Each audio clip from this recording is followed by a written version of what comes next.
qisadii Juliana Reading, dabinkii Santa Monica. Ma ku fikirtay in riyadii aad u dhooftay ay isku beddesho dabin dhimasho oo si xeeladaysan lagugu qorsheeyay qolkaaga dhexdiisa? Juliana Reading waxay ahayd gabadh 21 jir ah oo u soo hambaaburtay nolosha ifaysa ee Los Angeles, balse waxay ku dambaysay masiibo ruuxday qalbiyada dadkii la socday qisadeeda. Maanta riyadii nolosheeda waa mid jabtay, qoyskeeduna waxay weli la tacaalayaan xanuunka cadaalad darro haysata muddo ku dhow 20 sano. Maxaa dhab ahaan ka dhacay gurigaas ku yaala Santa Monica? Ku soo dhawaada baaritaan qoto dheer oo ku saabsan mid ka mid ah dhacdooyinka ugu yaabka badan ee aan weli xal loo helin. Juliana Reading waxay ahayd qof nolosha ku bilowday firfircooni iyo rajo aad u weyn, iyadoo wax walba ka filaysay adduunka.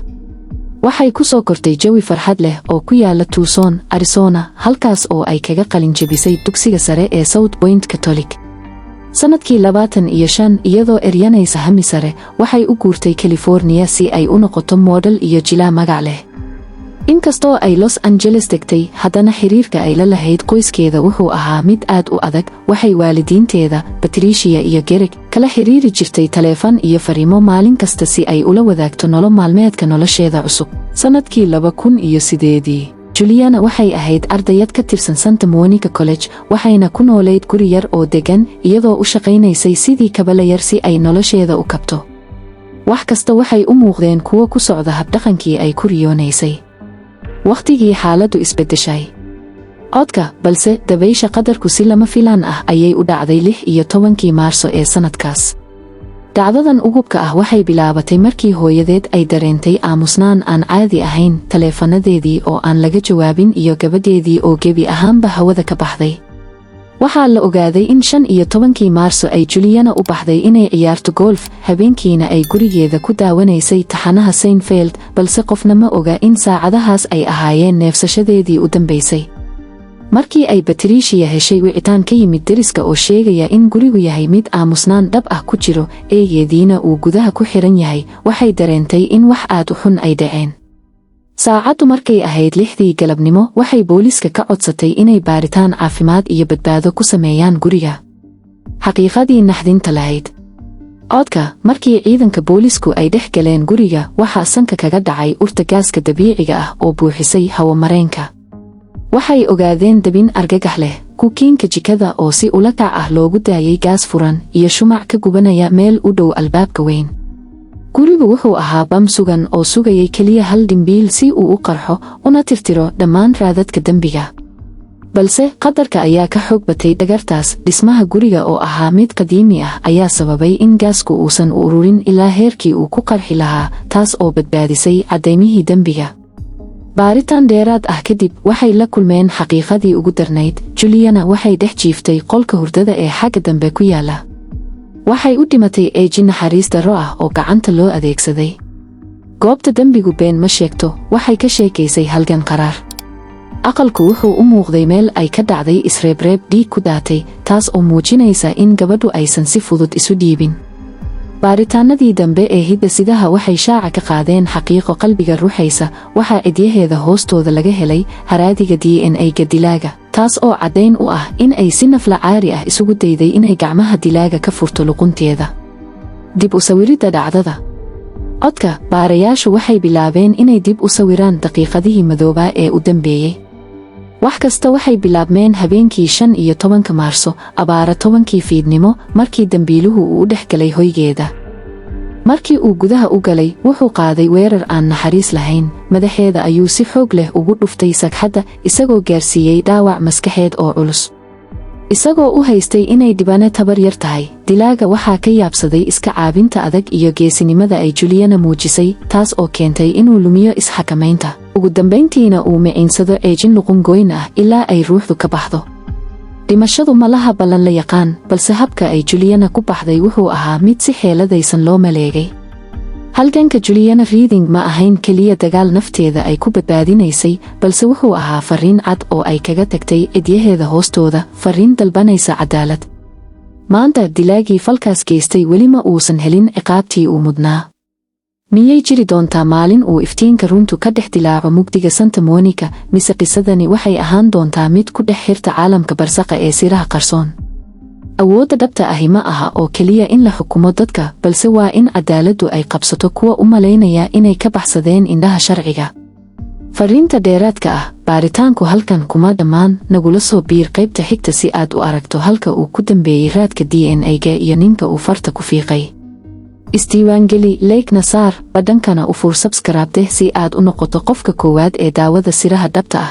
taleefan qudha ayaa u dhexeeyey dhimashada iyo badbaadada, balse nasiib darradu waxay dhacday markii xiriirkii la gooyey ka hor intaanu dhicin hal dhawaaq. Juliana Reading waxay isku dayday inay dunida u qayla dhaamiso daqiiqadaheeda ugu dambeeyey, balse aamusnaanta qabriga ayaa ka horeysay. maxaa dhacay saacadu markay ahayd 9:53 daqiiqo ee habeenimo? xaqiiqooyin cusub ayaa soo baxaya, kuwa ka yaab badan dabinadii hore ee aan soo sheegnay. deriska Juliana waxay booliiska u sheegeen in habeenkii dhacdada ay maqleen dhawaaqyo u eg alaab la rarayo iyo qaylo cabsi leh, balse uma ay qaadan dhimasho iyo nolol. waxay moodayeen khilaaf yar oo caadi ah. baarayaashu markii ay dhex hoyga waxay ururiyeen caddaymo masiiri ah, raado DNA ah oo laga helay dharka Juliana, dhuunteeda, taleefankeeda iyo xitaa albaabka hore ee guriga. xog baadhistaan qoto dheereed waxay u baahnayd wakhti si shaybaarku u kala saaro dhabta iyo beenta. inta ay taasi socotay, indhaha baarayaashu waxay diiradda ku hayeen hal qof oo keliya, John Gilmore, ninkii xiriirka aan fadhin la lahaa Juliana. aabbaha Juliana, Greg, wuxuu horeba uga walaacsanaa dabeecadda Gilmore oo uu ku tilmaamay nin duufaan kacsan ah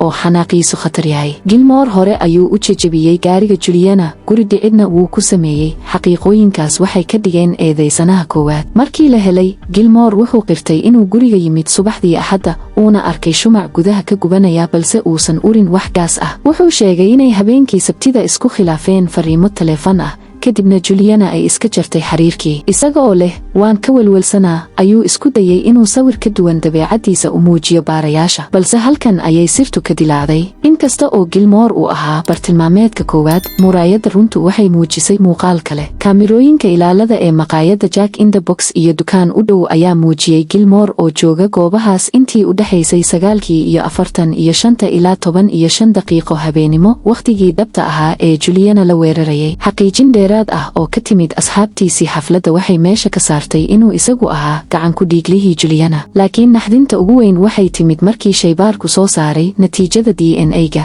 raadka dhiigga iyo haraadiga laga helay dhuunta Juliana ma ahayn nin ee wuxuu ahaa DNA dumar. haddii uusan Gilmore ahayn, waa tuma haweenayda u aqoonsatay gasheeda nolosha Juliana ee sida naxariis darrada ah u huriya dhiiggeeda. ma laga yaabaa inay jirtay cadow qarsoon oo u basaasaysay Juliana sida saaxiibka, balse gudaha ka qarsanaysay xaasidnimo madow? baaritaankii wuxuu hadda galay jid cusub oo mugdi ah, halkaas oo su'aalahu ay ka badan yihiin jawaabaha. miyay jirtaa gacan dumar oo weli ku dhex dhuumanaysa hooska Santa Monica? sirta hidda-sidaha dumarka ee goobta laga helay waxay dhalisay weji cusub oo baaritaanka ah. nagu soo biir hadda qaybta xigta si aad u ogaato cidda ay tahay haweenaydan qarsoon. isdiiwaangeli, badhankana furo si aadan u seegin baaritaanka soo socda. qalcaddii Beverly Hills, ma jira cadow qarsoon? ma laga yaabaa in dilaaga Juliana Reading uu ahaa qof dumar ah oo ka maseersan quruxdeeda, guusheeda iyo nolosheeda ifaysa? baarayaashu waxay dhex galeen goobada saaxiibada Juliana iyagoo raadinaya xididada masayrka ama saddex xagal jacayl oo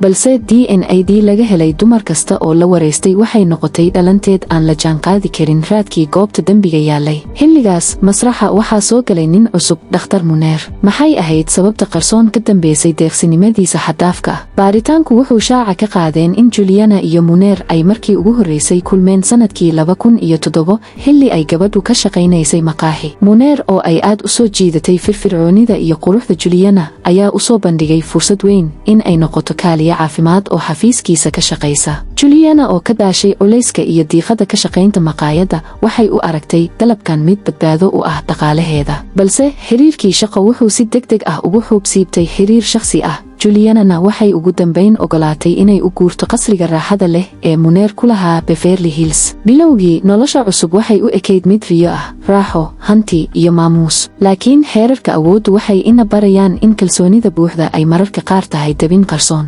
Juliana waxay bilowday inay dareento culays iyo xasilooni darro ku aadan dabeecadda Muneer. wuxuu noqday nin doonaya inuu si buuxda u xakameeyo nolosheeda isagoo u muujiyey damac iyo waali jacayl oo ka baxsan xuduudda dabiiciga ah. qalcaddii Beverly Hills waxay bilowday inay u ekaato xabsi gidaaradiisu dahab yihiin. Muneer wuxuu isticmaalay hubka ugu awoodda badan ee lagu qabsado dadka, waana hadiyadda. Wuxuu Juliana u soo bandhigay guur isagoo ballan qaaday inuu u iibin doono gaari raaxo ah oo noociisu sarreeyo, dhalashadeeda 21 ah. Muneer wuxuu caan ku ahaa inuu dumarka ku hafiyo hanti iyo dahab, balse Juliana waxay ogaatay xaqiiqo xanuun badan. Deeqsinimada maalgashiga leh badanaa waxay dabooshaa damac madow. Dareenkeedu wuxuu u sheegay in deeqdani aysan ahayn jacayl, balse ay tahay silsilad lagu xirayo xorriyaddeeda. Ma laga yaabaa in Muneer uu ahaa qofka dhabta ah ee ka dambeeyey sirtan, mise wuxuu ahaa dhibano kale oo ku dhex lunsan masiirka Juliana? Haddii DNA-da goobta laga helay ay ahayd dumar, waa tuma gashantida Muneer u adeegsaday inuu ku tirtiro riyadii Juliana Reading. Cadaaladdu ma aha mid mar walba ku timaada si sahlan, balse runtu waa mid qabriga ka soo dhex dilaacda. Sirta Beverly Hills hadda ayay dilaacday. Nagu soo biir daawada qaybta xigta si aad u ogaato haddii Muneer uu lahaa cutub duula oo loo xil saaray hawshan madow. Subscribe dheh badhankana furo si aadan u seegin qaybaha xigta. Ma laga yaabaa in deeqsinimadii Dr. Muneer ay ahayd maaskaro lagu qarinayay weji kale oo naxdin leh? Muraayadda wejiga ee dadku ina tusaan badanaa waa mid ka duwan runta madow ee ay huwan yihiin. Muneer ma wuxuu ahaa gacaliya ku haftay jacaylka Juliana, mise wuxuu ahaa jilaa xeel dheer oo dhagar u maleegayay? Toddobaad qudha ayaa u dhexeeyey burburka heshiis ganacsi iyo geerida naxariis darrada ah ee Juliana. Ma aha wax iska dhacay, waa sir u baahan furid. Juliana Reading waxay go'aansatay in ay dib u hantido hoggaanka nolosheeda iyada oo iska fogaysay dabeecadaha qariibka ah ee Muneer ee ku dhisnaa xakamaynta iyo waalida. Waxay u guurtay guri yar oo ku yaala Santa Monica, hoygaas oo uu aabbaheed ka gacan siiyey kiradiisa, iyada oo rajaynaysay in ay neefsato hawo cusub oo ay ka madax bannaan tahay silsiladihii Beverly Hills. Inkastoo ay kala tageen, haddana xiriirkoodu muugoyn. Saaxiibadood waxay xuseen in ay xitaa wada galeen safar tamashle ah oo ay ku tageen Las Vegas. Balse nabadu waxay ahayd mid dusha ka dhalaalaysa, gudahana ka qurunsan. Balse markii aabbaha Juliana, Greg, uu dhex galay sooyaalka qarsoon ee Muneer, wuxuu la kulmay xaqiiqo naxdin leh. Dhakhtarku ma ahayn nin doob ah, wuxuu lahaa xaas iyo 3 carruur ah oo ku nool dalka Lubnaan. Sirtaas oo uu ka qariyey Juliana iyo haweenka kale ee uu noloshooda ku dhex jiray. Markii loo bandhigay runtan, Juliana waxay dareentay qalbi jab iyo khiyaano weyn, waxayna go'aansatay in ay gebi ahaanba xiriirka u jarto. Laakiin dhanka kale, aabbaheed Greg oo ahaa farmashiiste, wuxuu weli kula jiray Muneer iskaashi ganacsi. Heshiiskaas wuxuu dumay kadib markii Greg uu shakiyey in Muneer uu wado howlo sharci darro ah. Baarayaashu ma ay iska indhotiri karin isku beegmadii argagaxa lahayd. Juliana Reading waxay dhimatay toddobaad qudha kadib markii uu heshiiskii ganacsiga fashilmay. Miyay dhimashadani ahayd aargudasho ama aamusin la rabay in lagu daboolo falal madow? Shakiga Muneer wuxuu gaaray heerkii ugu sarreeyey, balse waxaa soo baxday caqabad weyn. DNA-diisa lagama helin goobta dembiga, isaguna wuxuu durba ka baxay dalka, isagoo nabadgelyo kaga gudbay xuduudaha ka hor intaan gacanta sharcigu soo gaarin. Awoodda dhabta ahi ma aha oo keliya in aad dembiga samayso, balse waa in aad ku guulaysato in aad raadkaaga tirtirto. Muneer ma wuxuu u baxsaday si uu uga badbaado xaqiiqada, mise qisadu weli waxay ku dhex jirtaa god madow oo aan la gaarin? Haddii cadaaladda adduunku ay ka gaabiso gabadhan, ma laga yaabaa in runtu ay maalin uun qabriga ka soo dhex hadasho? Sirta Dr. Muneer iyo baxsashadiisii lama filaanka ahayd waxay dhalisay su'aalo hor leh. Nagu soo biir hadda qaybta xigta si aad u ogaato haddii gacanta sharcigu ay gaari doonto meel ka baxsan xuduudaha. Subscribe dheh, like na saar si aadan u seegin natiijada baaritaanka. $1,000,000 iyo 1 dhimbiil oo sigaar ah ma noqon karaan furaha lagu furi karo sir dhimasho? Baarayaashu waxay dhex fadhigaan mugdi, iyagoo raadinaya qof dumar ah oo ka dambaysay dilka Juliana. Balse markii ay dhex galeen sooyaalka Dr. Muneer, waxay la kulmeen xaqiiqo ka naxdin badan wax kasta oo ay filayeen. Isdiyaari, waayo hadda ayaan dhex galaynaa sirihii ugu madoobaa ee nolosha Muneer iyo haweeneyda uu adeegsaday dhiigga Juliana. Baaritaanku wuxuu u xubsiibtay sirdoon xeel dheer oo lagu dhuunduleelayo haweenkii hore ula shaqayn jiray Dr. Muneer, maadaama dabeecadihiisu ay ahaayeen kuwo had iyo jeer shaki iyo mugdi xambaarsan. Inkastoo uusan jirin caddayn muuqata oo xilligaas la hayay, haddana baarayaashu waxay ka shakiyeen in DNA-da dumarka ee goobta dembiga laga helay ay si uun ugu xiran tahay isaga. Inta badan haweenkii uu xiriirka la lahaa Muneer noloshoodu waxay ahayd mid qarsoon, balse waxaa soo shaabaxday haweeney 47 jir ah oo lagu magacaabo Kelly Sue. Xiriirka Muneer iyo Kelly Sue ma ahayn mid ku kooban shaqo iyo isbarasho caadi ah, waxay ahayd iskaashi ku dhisnaa lacag iyo loolan awoodeed. 18 bilood gudahood, Muneer wuxuu Kelly u xawilay lacag ka badan $1 milyan. Kelly oo ahayd dulaal guryaha iibisa, waxay lug ku lahayd ganacsiyo badan oo uu Muneer lahaa. Baarayaashu waxay go'aansadeen inay Kelly geliyaan kormeer hoose iyagoo raba inay si qarsoodi ah uga helaan raadka hidda-sidaha iyadoo aysan dareemin si aan looga digin Muneer oo isna dalka ka bixi kara haddii Kelly la ogaado. Dulqaadku waa hubka baaraha xeeldheeraha ah. Maalin maalmaha ka mid ah Kelly waxay tuurtay haraaga sigaar ay cabtay. Falkaasi wuxuu noqon doonaa barta ay nolosheedu ku burburtay. Baaritaankii shaybaarka ayaa keenay natiijo adduunka ruuxday. DNA-da Kelly Sub waxay si buuxda ula mid noqotay raadadkii laga helay gudaha gurigii Juliana Reading. Tani waxay xaqiijisay in ay Kelly joogtay xilligii weerarku dhacayay. Kelly durba waa la xiray, balse Muneer wuxuu u baxsaday sidii uumi ka baxay biyo kulul isagoo u cararay dhanka Lubnaan si uu uga baxsado gacanta sharciga. Maxay ahayd ujeedadu? Baarayaashu waxay aaminsan yihiin in Muneer uu Kelly Sub u adeegsaday argudasho ama aamusin kadib markii heshiiskii ganacsi ee uu la lahaa aabaha Juliana uu ka baxay. Aragtida ugu xooga badan waxay sheegaysaa in Muneer uu u diray Kelly si ay ugu hanjabto Juliana, balse xaaladdu ay isku beddeshay halgan dhiig ku daatay markii gabadhu ay muujisay iska caabin geesinimo leh. Kelly waxay ahayd sida unug duusha oo Muneer u qaban jirtay howlaha wasakhda ah iyadoo lagu eedeeyay in loogu ballan qaaday lacag 6 tiro leh. Geeridu ma aha dhammaadka sheekada ee waa bilowga xaqiiqada qabriga ka hadasha. Sirta Kelly Sub waa la furay, balse ma la soo qaban doonaa dhakhtar Muneer oo weli baxsad ah? Subscribe dheh, like-na saar si aad ula socoto qaybaha dambe ee baaritaankan xasaasiga ah. Miyay suurtagal tahay in haweeney dhererkeedu 6 cagood dan yahay oo leh haybad boqornimo ay noqoto wejiga qarsoon ee dil si xeeladaysan loo maleegay? Kelly Bak ma ahayn haweeney caadi ah, waxay ahayd cududii fulinta ee dhakhtar Muneer iyadoo marar hore hanjabaado qaraar iyo cabsigelin hor leh kala hortagtay macaamiil iyo maamulayaal bangi oo is-hortaagay danahooda. Maanta muraayadii nolosha ee Juliana Reading waa mid jabtay, dambiilahuna wuxuu wajahayaa wejigii dhabta ahaa ee cadaaladda.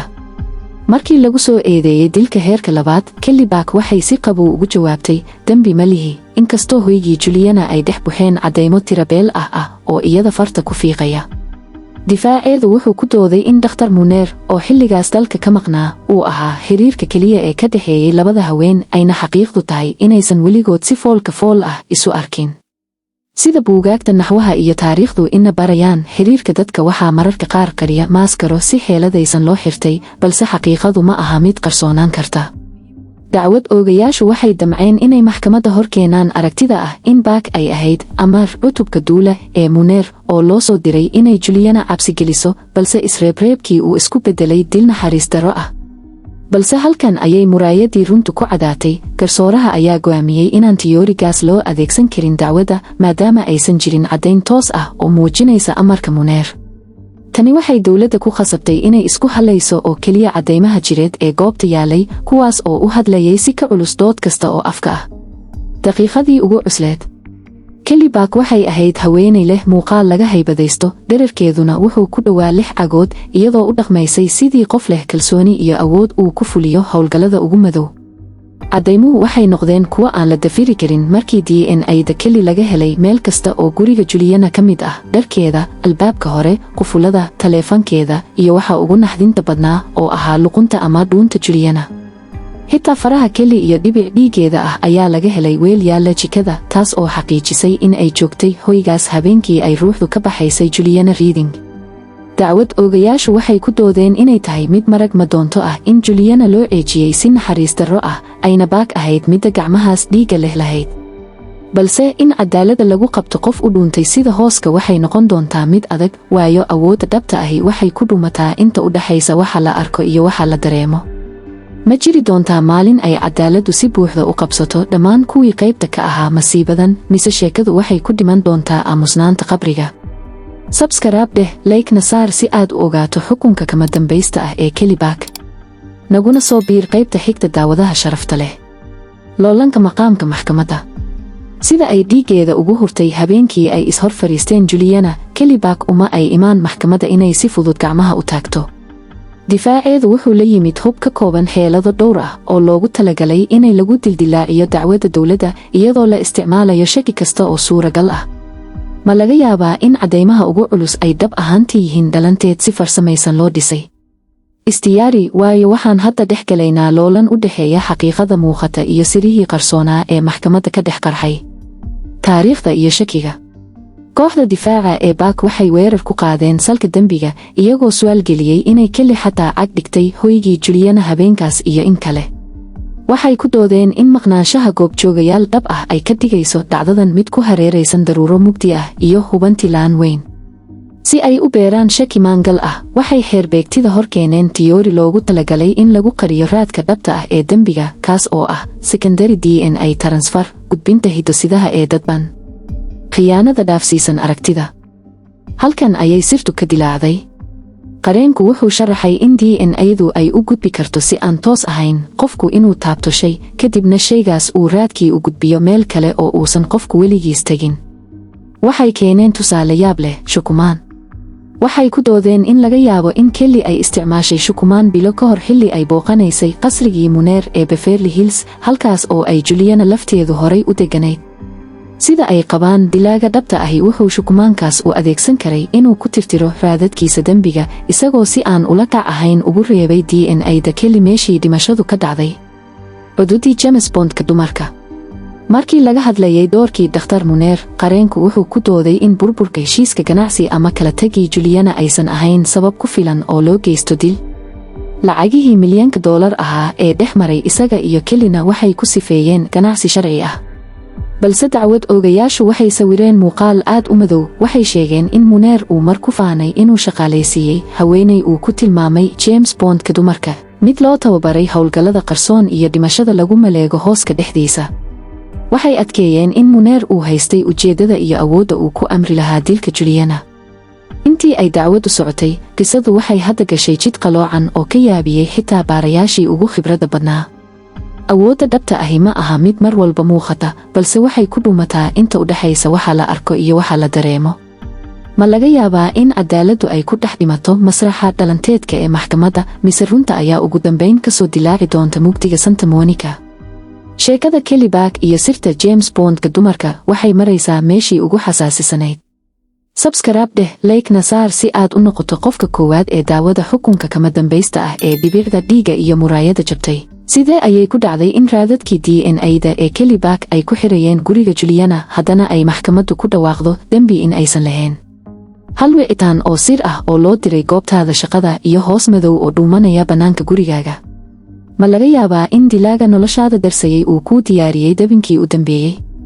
maanta muraayadii nolosha ee Juliana Reading waa mid si kama dambays ah u jabtay, dembiilahuna wuxuu nabad ku dhex lulayaa hooska sharciga. sida uu qoray wargeyska LA Times, diiwaanka taleefanadu waxay shaaca ka qaadeen in Kelly Back ay xiriir la samaysay goobta shaqada ee Juliana Reading, waxaana la arkay iyadoo hoos wareegaysa hoyga Juliana habeenkii weerarku dhacay. baarayaashu waxay rumaysnaayeen inay Kelly xiriirkaas u samaysay si ay u barato jadwalka nolosha Juliana iyo saacadaha ay baxdo si ay fursad ugu hesho dilkeeda.